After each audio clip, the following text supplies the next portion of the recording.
ప్రెగ్నెన్సీకి plan చేసుకునే మగవాళ్ళలో చేసే మొదటి టెస్ట్ సెమెన్ అనాలిసిస్. 3 నుంచి 5 రోజులు భార్యాభర్తలు దూరంగా ఉండి వీర్యకణాల టెస్ట్ చేసుకోవచ్చు. వీర్యకణాలు ఇచ్చిన టెస్ట్లో వీర్యకణాలు అసలు లేకపోవడాన్ని ఎజూస్పర్మియా అంటారు. సో ఇలాంటి వాళ్ళకి మనము ఎలాగా ట్రీట్ చేస్తాం? వీర్యకణాల ప్రొడక్షన్ ఎలా అవుతుందో మనం ఫస్ట్ తెలుసుకుంటే ఈ ఎజూస్పర్మియా అంటే వీర్యకణాలు లేకపోవడం ఎందుకు అనే విషయం మనకు క్లియర్గా అర్థమవుతుంది. బ్రెయిన్ నుంచి FSH, LH అనే హార్మోన్స్ రిలీజ్ అయ్యి టెస్టిస్ అంటే గుడ్డు మీద పనిచేసి అక్కడ టెస్టోస్టిరాన్ అనే హార్మోన్ ప్రొడ్యూస్ అవుతుంది. టెస్టోస్టిరాన్ హార్మోన్ టెస్టిస్ మీద పనిచేసి వీర్యకణాలు ప్రొడ్యూస్ అవుతాయి.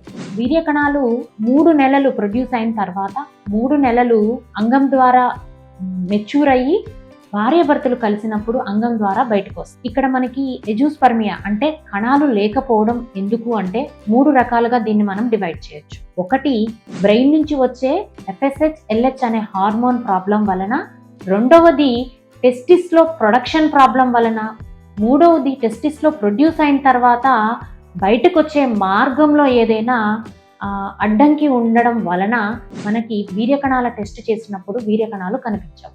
సో వీటిని మనము ఎలా గుర్తుపడతాము? ఒకటి బ్లడ్ టెస్ట్ చేయడం ద్వారా FSH, LH, టెస్టోస్టిరాన్ ఈ 3 హార్మోన్ లెవెల్స్ కరెక్ట్గా ఉన్నాయా లేవా అనేది తెలుసుకొని ఇన్ కేస్ వాటిలో ఏమైనా ప్రాబ్లం ఉంటే వాటిని మనము మందుల ద్వారా కానీ ఇంజెక్షన్స్ ద్వారా కానీ ఇవ్వడం వలన వీర్యకణాలు పెరిగేదానికి అవకాశం ఉంటుంది. రెండవది టెస్టిక్యులర్ ప్రాబ్లం అంటే గుడ్డులోనే మెషిన్లోనే ఏదో ప్రాబ్లం ఉంది ప్రొడక్షన్లో.